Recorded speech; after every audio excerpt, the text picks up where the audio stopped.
আপনার শিশু কি কখনো কষ্ট পায়, মন খারাপ করে বা ভেঙে পড়ে? আজ আমরা জানব শিশুরা কষ্ট পেলে তাদের মন কিভাবে কাজ করে এবং আমরা কিভাবে তাদের সাহায্য করতে পারি কষ্ট কাটিয়ে ওঠার জন্য। শিশুরা কেন কষ্ট পায়? ছোটোখাটো বিষয়ে শিশুরা কষ্ট পেতে পারে। বন্ধু তার সাথে না খেললে, তার খেলনা হারিয়ে ফেললে, অথবা মা বাবা বকা দিলে শিশু কষ্ট পায়। অনেক সময় নিরাপত্তাহীনতা ও ভালোবাসার ঘাটতিও শিশুর মনে কষ্ট দিতে পারে। কষ্টের সময় শিশুর মনে কি হয়?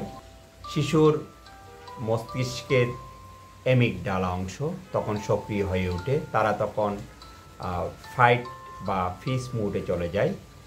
এই সময় তারা ভীত হয়ে পড়ে, তারা ভেঙে পড়ে বা চুপচাপ হয়ে যায়।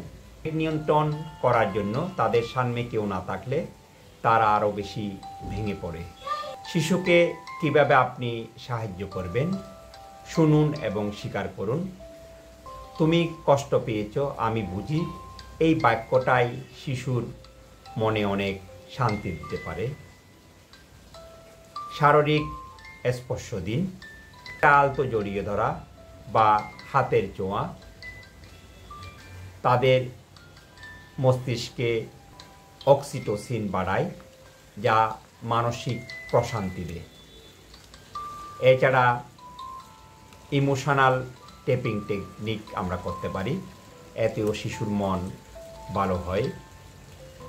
ইমোশনাল টেপিং টেকনিকটা করার সময় শিশুর মাথায়, চোখের নিচে, বুকের উপরে টোকা দিন বা ট্যাপ করুন এবং ট্যাপ করার সাথে সাথে বলুন, তুমি নিরাপদ আছো, তুমি ভালো আছো, তোমাকে সবাই ভালোবাসে। গল্প বলুন। গল্পের মাধ্যমে অনুভূতি প্রকাশ করতে আপনি ছোটবেলার কষ্টের একটি গল্প তাকে বলুন, যাতে সে এই গল্পের সাথে তার আত্মিক সম্পর্ক তৈরি হয়। খেলাধুলা বা ছবি আঁকা, এটা শিশুর আবেগ প্রকাশের একটা গুরুত্বপূর্ণ মাধ্যম। শিশুরা যখন আঁকাআঁকি করে তখন তাদের মনের কষ্টের কথা তারা অনেক সময় প্রকাশ করে। আপনি কি করবেন না? তুমি তো বড় ছেলে বা মেয়ে, কান্না করছো কেন? এই কথাটি কখনো বলবেন না। তার কষ্টকে ছোট করে দেখবেন না। বারবার উপদেশ দেওয়া থেকে বিরত থাকুন এবং তার পাশে থাকুন। শিশুর সর্বশেষ যেটা বলতে পারি সেটা হচ্ছে, শিশুর কষ্টকে ছোট করে দেখবেন না, তাকে বোঝার চেষ্টা করুন। শিশুরা খুব সহজেই সুস্থ হতে পারে আমরা যদি তাদের পাশে থাকি, ভালোবাসা দিই এবং বোঝার চেষ্টা করি, তাহলে তারা সাহস পায় এবং সব কষ্ট জয় করতে পারবে। আপনি কিভাবে আপনার শিশুর কষ্টের সময় সাহায্য করেন সেটা আমাদের কমেন্টে লিখে জানান।